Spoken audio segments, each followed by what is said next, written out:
신비하다라고 하는 말을 씁니다. 신비라고 하는 말을 우리 사전에서 보면 사람의 힘이나 지혜 또는 보통의 이론이나 상식으로는 이해할 수 없을 만큼 신기하고 묘하다, 이렇게 풀이를 했습니다. 그래서 일반적인 우리의 생각이나 상식으로 이해할 수 없는 그런 것들을 보면서 신비라고 하는 표현을 쓰는 거죠. 우리가 살면서 참 신비한, 이해하지 못할 그런 일들이 세상 가운데 참 많습니다. 똑같은 사람이 살아가는 세상에서도 그 사람이 하는 일이 한없이 신비하고 도무지 이해가 안 되는 그런 일들이 참 많다고 하는 거죠. 제가 그런 말을 했었는데 지금도 이해 안 되는 게, 그 무거운 비행기가 공중으로 떠서 몇천 킬로를 날아간다고 하는 겁니다. 아무리 생각해도 이해가 안 됩니다. 또 핸드폰이 지구상에 70억이 넘는 인구가 있고 그 가운데 수십억의 사람들이 핸드폰을 사용할 터인데, 어떻게 번호를 딱 해서 전화를 하면 그 사람에게만 정확하게 그 소리가 전달되는지 참 이해가 안 되죠. 신비합니다. 사람이 하는 일도 이와 같이 신비하고 이해가 안 될 만큼 놀라운 그런 일들이 참 많은데, 성경은 어떻겠습니까? 성경에 기록되어진 말, 그러니까 인간이 아닌 하나님께서 하시는 일들이야말로 우리가 사실은 이해할 수 있는 게 거의 없다라고 표현을 해도 과언이 아니죠. 그래서 신앙은, 하나님을 믿는다고 하는 것은 이해하면서 믿는 것이 아니죠. 이해 못하는 것들을 사실은 우리가 믿는 것을 믿음이라, 이렇게 이야기를 합니다. 오늘 말씀에도 보면 14절에 보면 말씀이 육신이 되어 우리 가운데 거하심에, 이거를 아무리 이해를 하려고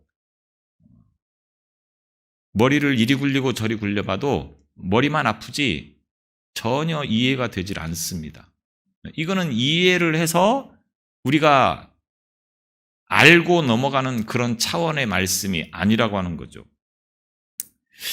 여튼 말씀이 육신이 되어 우리 가운데 거하심에, 이렇게 시작하고 있습니다. 그러면 여기서 말씀은 무엇입니까? 이미 제가 요한복음을 시작하면서 말씀을 드렸던 1절로 다시 돌아가 보면 태초에 말씀이 계시니라, 이 말씀이 하나님과 함께 계셨으니 이 말씀은 곧 하나님이시니라. 굉장히 머리 아프게 이렇게 성경은 시작하고 있습니다. 잘 이해가 안 되는 말씀이죠. 우리의 이해력으로는 도무지 이해가 되지 않는 말입니다. 우리가 이해할 때 말씀하면 주로 무엇을 떠올립니까? 말의 존칭어죠. 내가 말했다, 이런 표현을 쓸 때 우리가 내가 말씀을 드렸습니다, 이렇게 존칭으로 사용되어지는 것이 곧 말씀이라고 하는 것입니다. 그래서 인격적인 실제가 아닌 것이 곧 말이죠. 말은 인격적인 실제가 아니라고 하는 것입니다. 그런데 오늘 성경에 뭐라고 말하고 있습니까? 태초에 말씀이 계시니라, 이 말씀이 하나님과 함께 계셨으니 이 말씀은 곧 하나님이시니라. 이게 도대체 무슨 말을 하고 있는지 우리는 이해할 수가 없다고 하는 겁니다. 그런데 이 말씀이라고 하는 것이 헬라어로는 뭐라고 했습니까? 로고스라고 했습니다. 로고스. 우리가 말씀으로 아는 것과 헬라인들, 당시에 언어를 쓰는 사람들이 로고스라고 하는 말을 이해할 때는 조금 다르다고 하는 것입니다. 분위기가. 어떤 단어를 말할 때는 어떤 의미를 전달하고자 하는 표현법이죠. 그런데 이 표현법이 굉장히 다양하게 표현되어지는 경우들이 참 많습니다. 우리나라만도 이 좁은 땅덩어리에서 불과 5천만 명이 살고 있는 이 땅에서 쓰는 언어들이 지역마다 다 다른 것을 봅니다. 우리가 쓰는 말 가운데 혹시 부신다라고 하는 말이 있습니다. 부신다. 우리는 부신다 하면 주로 어떤 것을 떠올립니까? 뭐를 때려 부신다. 이런 표현을 쓸 때 주로 부신다 이런 말을 하죠. 근데 이 부신다고 하는 말에는 씻는다라고 하는 의미가 있습니다. 씻는다. 그래서 뭐 오강을 부셔라 이렇게 말을 할 때는 뭡니까? 오강을 씻으라 이런 말이죠. 근데 이 의미를 모르면 어떡합니까? 가서 오강을 가져가서 망치로 깨버린다고 하는 겁니다. 이런 것처럼 말이라고 하는 것이 내가 알고 있는 것과 또 다른 사람이 알고 있는 것이 다른 그런 표현들이 굉장히 많다고 하는 겁니다. 축사라고 하는 말이 있습니다. 축사. 축사라고 하는 말이 무슨 말입니까? 어디 축하할 일 있는 곳에 가서 축하한다는 말을 할 때 우리가 축사한다 이런 표현을 쓰죠. 근데 시골에 가면 소우리, 돼지우리를 뭐라고 합니까? 축사라고 이렇게 말을 한다고 하는 거예요. 그냥 단어라고 하는 것이 말이라고 하는 것이 이같이 굉장히 다양하게 표현되어지는데 우리가 말씀이라고 이해하는 것과 헬라 사람들이 로고스라고 말할 때 이해하는 것은 조금 차이가 다르다고 하는 것입니다. 그래서 우리는 말씀하면 주로 사람의 그 입으로 나오는 말을, 언어를 표현할 때 쓰는 말인데 헬라어에서 로고스라고 할 때는 이 로고스가 곧 세상의 우주의 모든 존재 근원과 근거가 되고 형성되어지는 원리. 어려운 말이죠. 쉽게 말하면 창세기에서 보면 하나님이 세상을 창조하실 때 어떻게 했습니까? 하나님이 이르시되 이렇게 말씀을 하고 있습니다. 말씀, 하나님이 이르시되 이렇게 말하는 것이 곧 말씀, 로고스라고 하는 겁니다. 이게 어떤 의미를 가지고 있습니까? 어떤 능력자가, 어떤 전능자가 말을 했을 때 그 말이 그대로 이루어질 때에 로고스라고 하는 단어로 사용되어진다고 하는 것입니다. 우리가 말씀이라고 이해하는 것과 헬라인들이나 다른 고대 사람들이 로고스라고 하는 말을 이해하는 것은 조금 다르다고 하는 표현을 지금 제가 하고 있는 겁니다. 뭐 좀 어려우니까 그냥 그런 정도만 제가 말씀을 드리고 넘어가도록 하겠습니다. 여튼 이 로고스라고 하는 것은 인격이 부여되어지는 것을 말하는 것입니다. 그래서 그 로고스가 계셨는데 그 로고스가 누구와?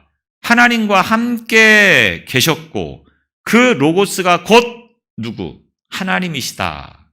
요한복음 1장 1절에서 이렇게 말씀을 하고 있습니다. 그리고 14절에 와서 그 로고스가 뭐가 됐습니까? 육신으로 이 땅에 오셨다. 우리 가운데 오셨다. 이렇게 표현하고 있습니다. 1장 1절에서 로고스는 곧 하나님이시라고 했는데 그 하나님이 어떻게 육신이 되어 이 땅에 오셨다. 이렇게 말씀을 하고 있다고 하는 것입니다. 그래서 하나님은 곧 누구시라고요? 예수님이시다. 이렇게 말씀을 하고 있는 것입니다. 그래서 예수님은 언제 오셨습니까? 우리가 시간적으로 보면 예수님이 오신 때를 기원 전과 기원 후로 나눈다. 이렇게 우리가 세계사에서 배웠습니다. 그래서 예수님이 오시기 전을 BC, 예수님이 오시고 난 다음을 AD. 그래서 예수님은 지금으로부터 2023년 전에 오셨다고 하는 것을 말합니다. 근데 정확하게는 BC 3년인가 이때 예수님이 오셨다 이렇게 하여튼 뭐 이야기를 하는 사람도 있습니다. 여튼 예수님이 오신 시기가 2023년 전이라고 하는 거죠. 그런데 이 예수님이 오시기 전부터 이미 존재하셨던 분이다라고 하는 것을 성경은 말씀하고 있습니다. 언제부터? 창세기 1장 1절에 태초에 하나님이 천지를 창조하시니라. 천지가 창조되어질 때 하나님께서 함께 계셨던 분, 아니 천지가 창조되기 이전부터 존재하셨던 분이 예수님이시다라고 하는 것을 말씀하고 있습니다. 그래서 예수님께서도 요한복음 8장 58절에 보면 아브라함이 나기 전부터 계셨다 이렇게 표현하고 있습니다. 아브라함은 구약 시대에도 한참 거슬러 올라가서 세상이 시작되기 난 다음에 얼마 지나지 않아서 살았던 인물입니다. 그런데 그 예수님께서 아브라함이 나기 전부터 계셨던 분이다 이렇게 말씀을 하고 있다고 하는 겁니다. 그러니까 1800년 전 아브라함보다도 훨씬 이전 태초에 이분이 존재하셨다라고 성경은 말씀하고 있는 것입니다. 그래서 2절 3절에 보면 그가 태초에 하나님과 함께 계셨고 만물이 그로 말미암아 지은 바 되었으니 지은 것이 하나도 그가 없이는 된 것이 없다. 예수님께서 세상을 창조하실 때 계셨고 그 예수님으로 말미암아 세상이 존재하게 되었고 예수님이 없이는 세상에 존재할 수 있는 것이 아무것도 없다. 이렇게 지금 말씀을 하고 있는 것입니다. 그러면서 4절 5절에 보면 그 안에 생명이 있었으니 이 생명은 사람들의 빛이라. 그래서 예수님의 존재가 어떤 분이냐라고 하는 것을 사도 요한이 그 당시에 사람들에게 표현하고자 이와 같은 말씀을 지금 사용하고 있다고 하는 것입니다. 그래서 예수님은 말씀이신 하나님이 육신이 되어서 우리 가운데 오신 분이다. 다시 말하면 예수님은 누구시다? 하나님이시다. 그 하나님께서 육신을 입고 이 세상에 오셨다.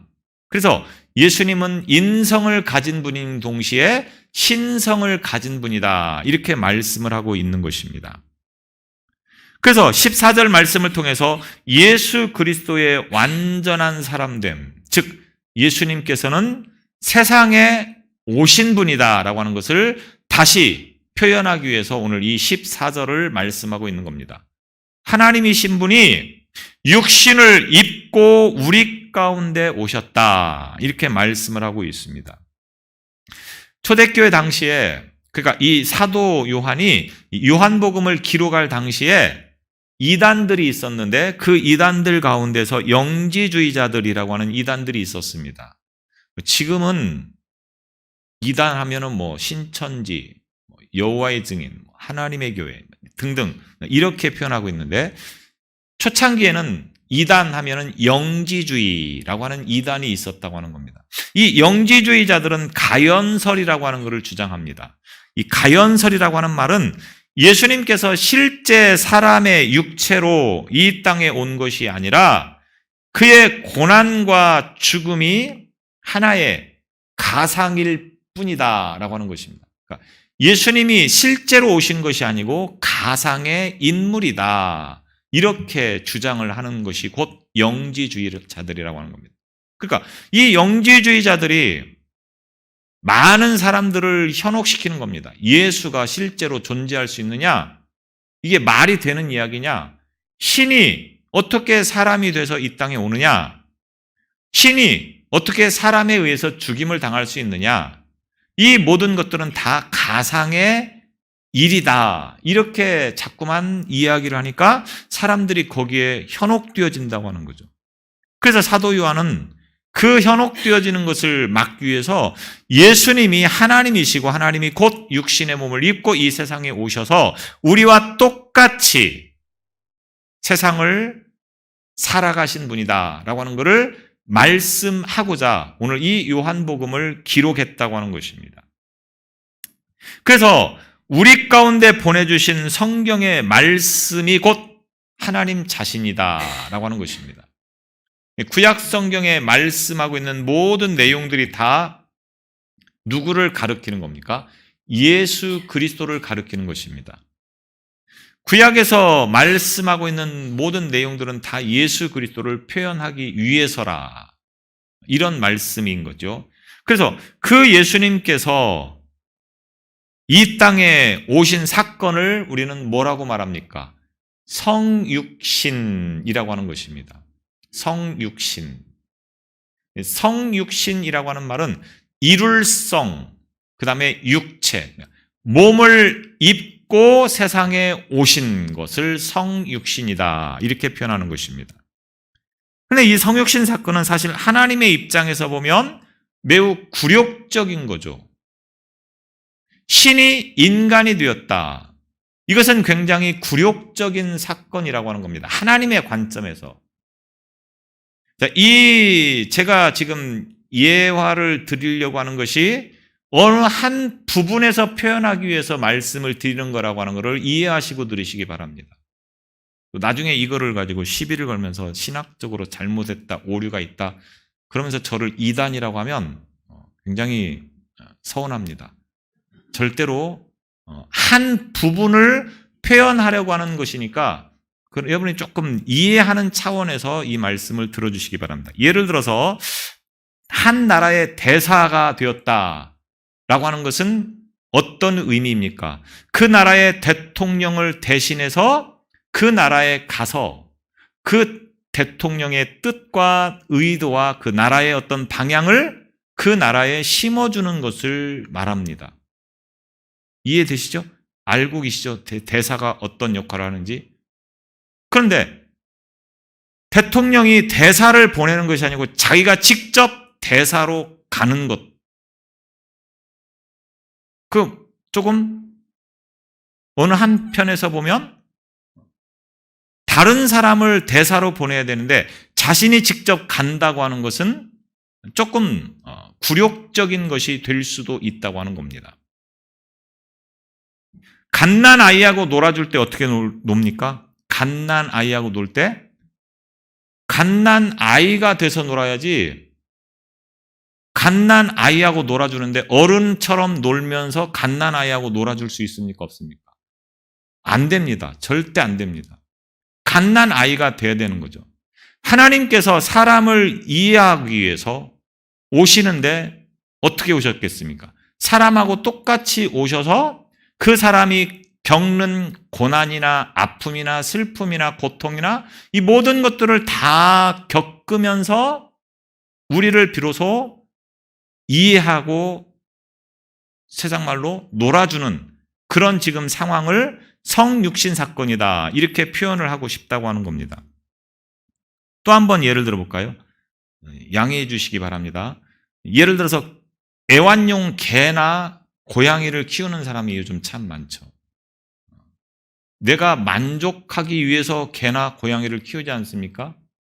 근데 개나 고양이하고 한참 지내다 보니까 내가 개가 되는 거고 내가 고양이가 되는 그런 상황을 어떻게 보면 성육신이라고 하는 것과 비견해서 말씀을 드릴 수 있다. 이해가 되시죠? 하나님께서 하나님의 존재라고 하는 것을 잠시 내려놓고 인간의 그 더럽고 추악하고 죄악된 모습을 고스란히 경험하시기 위해서 이 세상에 오셨다, 이렇게 표현을 할 수 있는 것이 바로 이 성육신 사건이다라고 하는 것입니다. 자, 지금까지 말씀드린 것들은 제가 어떤 부분에서 이해를 시키기 위해서 말씀을 드린 것이지 이것이 꼭 그렇다라고 하는 것이 절대로 아니라고 하는 겁니다. 신앙은 이와 같은 표현을 할 때가 참 많이 있습니다.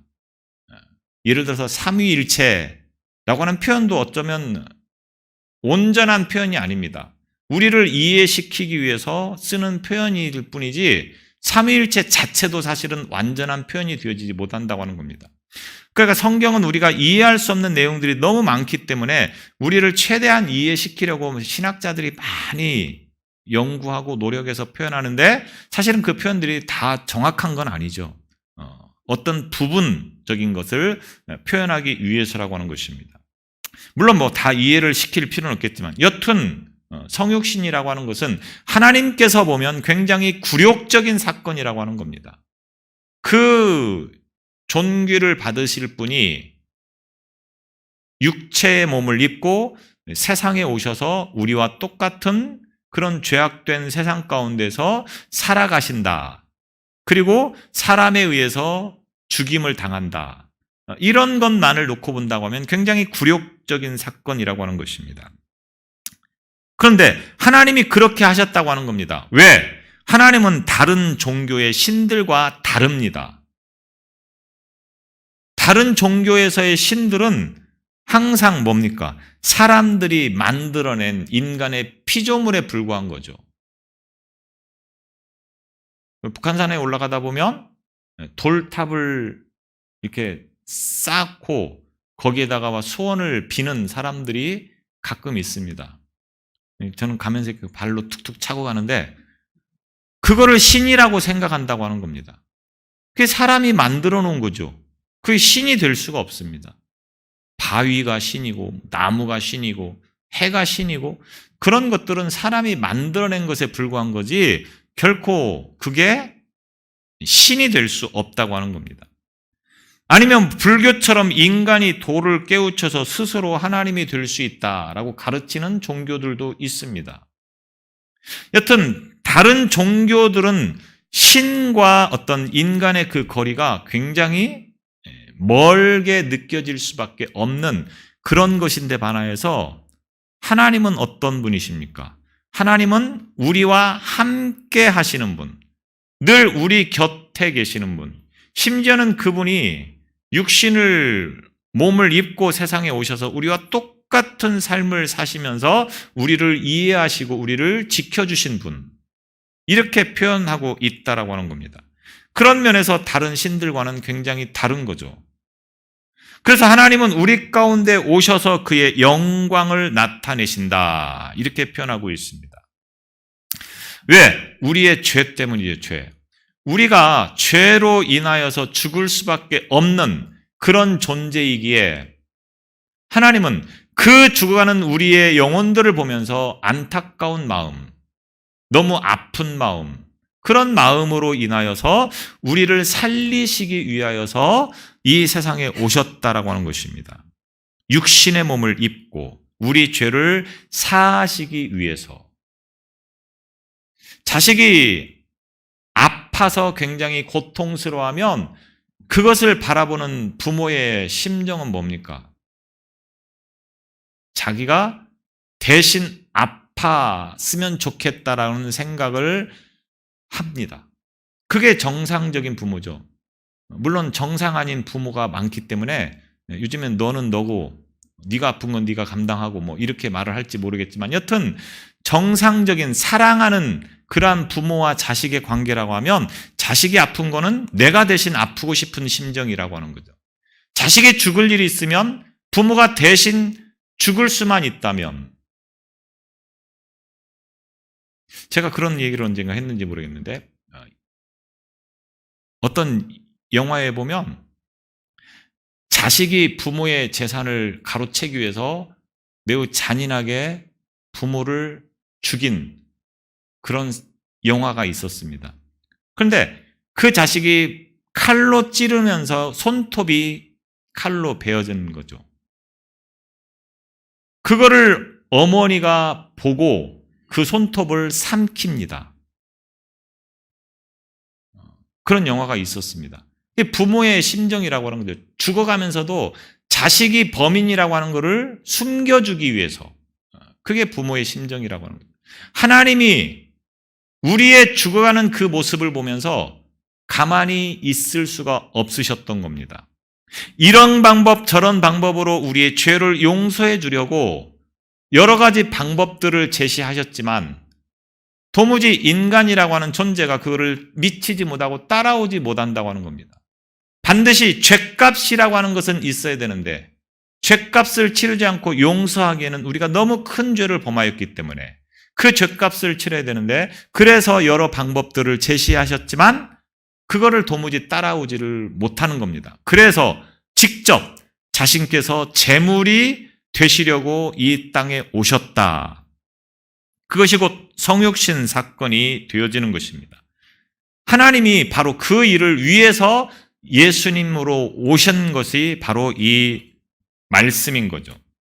그래서 오늘 14절에 있는 말씀이 육신이 되어 우리 가운데 거하시매 라고 하는 말씀은 바로 그런 의미가 담겨져 있습니다.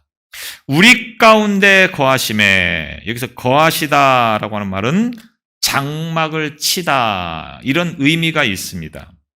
출애굽 때에 하나님께서 이스라엘의 성막에 거하시는 것을 연상을 시키는 겁니다. 성막은 무엇을 의미하시는 것입니까? 하나님의 임재를 나타내는 것입니다. 그래서 성막 앞으로 모였다라고 하는 것은 무엇을 말하는 것이냐? 하나님 앞에 모였다라고 하는 것을 의미한다고 하는 것입니다. 물론 하나님은 어디에나 계시는 분이고 언제나 함께 하시는 분이지만 사람은 뭔가 이런 의식 자체가 있어야만이 뭔가 신비함을 느끼는 그런 존재이기 때문에 하나님께서 그것을 빨리 우리로 하여금 깨닫도록 하기 위해서 성막이라고 하는 것을 만들어서 내가 그곳에 있으니 너희들이 그 앞에 나와서 제사를 드리고 예배를 드려라, 이렇게 말씀하고 있다고 하는 겁니다.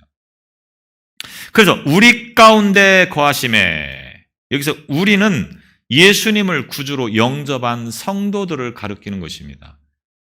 굳이 예수님을 믿으려고 하지 않는, 예수님을 구주로 영접하지 않는 사람들을 향해서 쓰는 표현은 아니라고 하는 거죠.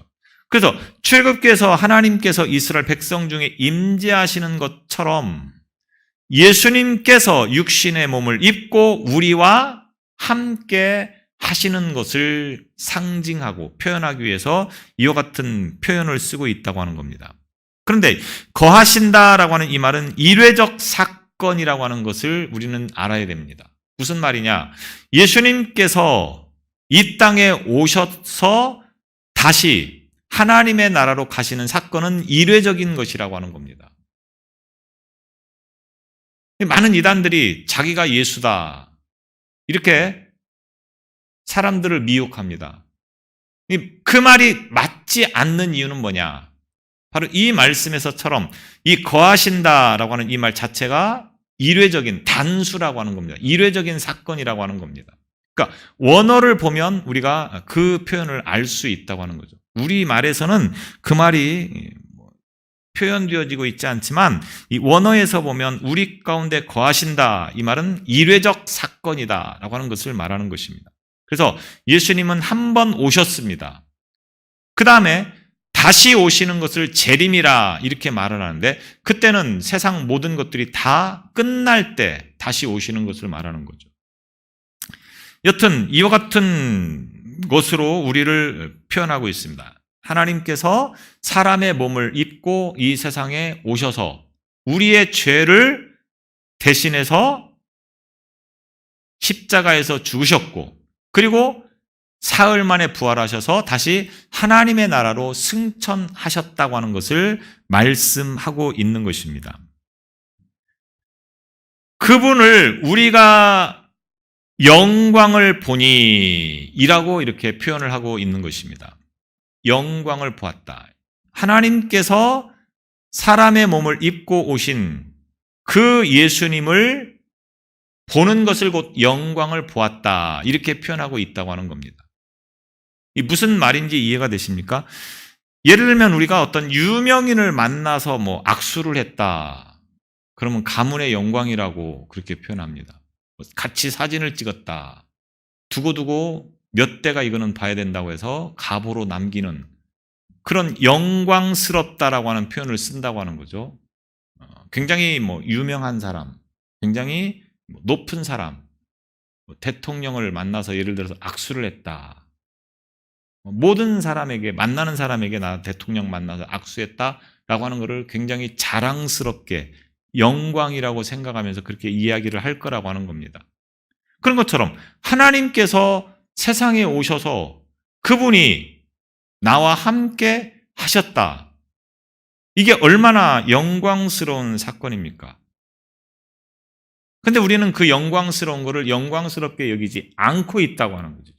내가 하나님의 자녀라고 하는 것이 얼마나 영광스러운 것인지 여러분 지금 느끼면서 살아가고 계십니까? 출애굽기 33장을 보면 절망적이고 답답한 상황에서 모세가 하나님의 영광을 좀 보여달라고 간구합니다. 출애굽을 하면서 이스라엘 민족을 이끌고 광야를 지금 지나고 있는데 이스라엘 민족이 얼마나 이 모세를 아프게 합니까? 답답한 거죠. 그러니까 하나님을 향하여서 제발 좀 하나님의 영광을 좀 보여달라. 그러니까 하나님께서 뭐라고 말씀하시느냐? 출애굽기 33장 22절 23절에 보면 내 영광이 지날 때에 내가 너를 반석 틈에 두고 내가 지나도록 내 손으로 너를 덮었다가 손을 거두리니 내가 내 등을 볼 것이요 얼굴은 보지 못하리라. 이 말이 무슨 말이냐? 한마디로 말하면 하나님의 존재를 어떻게 감히 사람이 볼 수 있느냐? 옛날 사극에 보면 요즘에는 사극도 조금 표현하는 방법이 달라졌는데 예를 들어서 왕이 길거리를 나갔는데 백성들은 어떻게 됩니까? 감히 얼굴을 들 수가 없습니다. 고개를 땅바닥에 쳐박고 지나갈 때까지 있어야 된다고 하는 거죠. 감히 왕의 얼굴을 본다고 하는 것은 있을 수가 없는 거죠. 그런 것들을 우리가 생각해 본다고 하면 죄인인 인간이 신이신 하나님을 볼 수 있느냐? 모세가 보여달라고 하지만 하나님은 모세로 하여금 보여줄 수도 있습니다. 그러나 사람은 보지를 못한다고 하는 겁니다. 예를 들어서 우리가 태양을 볼 수 있습니까? 사람이 태양이 안 보여서 우리가 못 봅니까? 눈으로 볼 수 있지만 사람의 시력으로는 태양을 볼 수가 없다고 하는 것입니다. 마찬가지로 하나님이라고 하는 존재를 아무리 하나님이 보여주셔도 사람은 그 하나님을 볼 수가 없다고 하는 거죠. 그래서 이 22절, 23절을 통해서 지금 표현하고 있습니다. 눈을 가리었다가 다시 보게 될 터인데 나를 직접 보지는 못한다. 내 등을 볼 것이다. 이렇게 지금 표현을 하고 있다고 하는 겁니다. 하나님의 손은 모세의 죄성을 가리는 은혜의 손으로서 모세의 그 죄악된 모습을 잠깐 가렸다가 그것을 떼면서 잠깐 동안 볼 수 있도록 그렇게 하신다. 이런 의미에서 이렇게 말씀을 하고 있습니다. 분명한 것은 사람은 아무리 하나님을 보고 싶어도 볼 수가 없는 존재입니다. 하나님이 없어서 못 보는 것도 아니고 하나님이 안 보여주셔서 못 보는 것도 아닙니다. 근데 태양이 있지만 태양을 보지 못하는 것과 비슷하다, 어떤 그런 의미다라고 하는 것을 제가 말씀을 드리고 싶습니다. 여튼 하나님의 존재는 신이시고 그분은 창조주이시고 우리는 피조물이고 그래서 감히 그분을 볼 수 없다. 그런데 그 영광스러운 일을 보게 되었다고 하는 겁니다. 어떻게? 하나님께서 우리와 똑같은 육체의 몸을 입고 세상에 오셨을 때 그것이 가능하다고 하는 것입니다. 그래서 예수님이 뭐라고 말씀합니까? 나를 본 것이 곧 하나님을 본 것이다. 이렇게 말씀을 하고 있다고 하는 것입니다. 그러면서 그 영광이 무슨 영광입니까? 아버지의 독생자의 영광이요. 독생자의 영광이요. 아버지의 영광이요. 이와 같은 것으로 말하고 있습니다. 인간의 눈으로 도저히 볼 수 없는 하나님의 영광이 성육신 사건을 통해서 이 아버지 독생자의 영광으로 나타나게 된 것입니다. 이 독생자라고 하는 말은 하나라고 하는 말과 나타라고 하는 말을 합성해서 만든 말입니다. 그러니까 독생자라고 하는 말은 하나와 나타라고 하는 이 두 단어가 합해진 말이라고 하는 겁니다. 시편에 보면 다윗이 시편 86편 11절에서 여호와여 주의 도를 내게 가르치소서 내가 주의 진리에 행하오리니 일심으로 주의 이름을 경외하게 하소서. 일심으로, 일심이라고 하는 이 말이 나타라고 하는 것과 같은 말입니다. 나타, 우리가 날생자를 써서 그 날생이 아니고 여기서 이 나타라고 하는 말은 종류가 하나밖에 없다고 하는 뜻에서 쓰는 종이라고 하는 말이에요. 종. 한문으로 표현하면 좀 쉬운데 여튼 하나밖에 없다고 하는 뜻을 담긴 말이 이 말입니다. 그래서 예수님은 하나라고 하는 거죠. 하나. 전에도 없었고 후에도 없었고 다시는 없는 유일하신 분이 곧 예수님이라고 하는 겁니다. 그러니까 내가 예수다라고 지구상의 수많은 이단들이 주장하고 있지만 그 말이 성립될 수 없는 것이 독생자이신 예수님은 유일하게 한 분이시기 때문에 그렇다고 하는 거죠. 그렇게 성경은 말하고 있는데도 지금도 죽은 사람을 신이라고 생각하면서 따르는 사람들은 도대체 머리 구조가 어떻게 되어 있는지 이해가 안 됩니다. 여튼 예수님은 유일하게 한 분이시다고 하는 겁니다. 그분은 이미 이 땅에 오셔서 십자가에서 죽으셨고 그리고 부활 승천하신 분이다라고 하는 것입니다. 그분이 곧 아버지의 영광이다. 그 아버지의 영광스러움을 예수님께서 입고 오셨다. 이렇게 표현하고 있습니다. 그리고 그분이 어떤 분이냐? 은혜와 진리가 충만하다. 은혜와 진리가 충만하다. 은혜라고 하는 말은 무슨 말입니까? 예를 들면 사채빚을 쓸 수밖에 없는 아주 긴박한 상황에서 사채를 쓰겠다. 내가 만약에 못 갚으면 내가 어떤 장기를 주겠다라고 각서를 쓴 다음에 사채를 썼다고 하는 겁니다. 그런데 이자도 못 갚고 원금도 못 갚고 아주 쫄딱 망해서 사채업자로 하여금 불려가서 간을 줄 것이냐, 콩팥을 줄 것이냐, 눈을 줄 것이냐, 이런 절체절명의 순간에 내가 한 번만 기회를 주겠다 했을 때 그 사람은 이 사채업자를 향해서 은혜를 받은 거죠. 도무지 받을 수 없는 자에게 주어지는 것을 곧 은혜라 이렇게 표현하는 것입니다. 예수님께서 이 세상에 오셔서 나를 대신해서 십자가에 죽으신 것은 바로 그런 의미라고 하는 겁니다. 내가 받을 자격이 있거나 받을 만한 상황이어서 받는 것이 아니죠. 도무지 받을 수 없는 상황이지만 나를 위해서 세상에 오신 그분으로 인하여서 내가 받은 것을 곧 은혜다 이렇게 표현하고 있는 겁니다. 그래서 우리는 모든 신앙은 다 은혜인 거죠. 모든 것은 다 시작부터 끝까지 은혜라고 표현합니다. 내가 교회를 올 수 있는 것도 은혜이고 내가 믿음을 가지게 된 것도 은혜이고 내가 신앙생활을 할 수 있는 것도 은혜입니다. 신앙생활을 하고 싶어도 못하는 사람이 있습니다. 왜? 은혜가 없어서. 예수를 믿고 싶었는데 너무너무 믿고 싶은데 믿어지지를 않습니다. 왜? 머리가 나빠서 못 믿는 게 아닙니다. 은혜가 없어서 못 믿는 겁니다. 너무너무 기도가 하고 싶은데 기도가 안 됩니다. 왜 그럴까요? 은혜가 없어서 그럽니다. 기도할 수 있는 것도 은혜이고 나와서 예배를 드릴 수 있는 것도 은혜이고 모든 것이 다 은혜라고 하는 거죠. 우리는 하나님으로부터 이런 은혜를 받았고 예수님으로부터 이런 은혜를 받은 삶을 살아가고 있다고 하는 겁니다. 진리, 예수님은 자신을 가리켜서 진리다. 요한복음 14장 6절에 보면 나는 곧 길이요 진리요 생명이니 라고 말씀하고 있습니다. 진리, 세상에는 진리라고 하는 것이 없습니다. 나름대로 진리라고 주장하지만 진리라고 하는 것은 존재하지 않습니다. 어떤 시간이 흘러가고 상황이 바뀌면 그것들이 다 바뀌는 거죠. 처음부터 끝까지 동일하게 고집하고 주장할 수 있는 것은 아무것도 없습니다. 우리가 그 과학만 해도 그렇습니다. 과학만 해도 얼마나 시간이 흘러가면서 과학도 빠르게 변화되고 있습니까? 우리가 학교 다닐 때 배웠던 과학하고 지금 학교를 다니면서 배우는 과학은 조금 차이가 많이 납니다. 진리라고 할 수가 없다고 하는 거죠. 성경은 오직 예수님만이 진리다.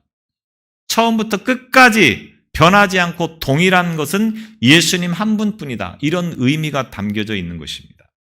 하나님께서 우리에게 이와 같이 은혜와 진리로 우리가 구원받은 하나님의 백성이 되도록 하시기 위해서 육신의 몸을 입고 이 세상에 오신 분이 곧 예수님이시고 그분은 곧 하나님이시다. 우리에게 이렇게 말씀을 하고 있습니다. 제가 뭐 여러 가지 비유들을 들어서 지금 말씀을 드리고 있는데 잘 이해가 되셨는지 모르겠습니다. 이해 안 되셔도 뭐 어쩔 수 없습니다. 이해할 수 있는 게 아니기 때문에.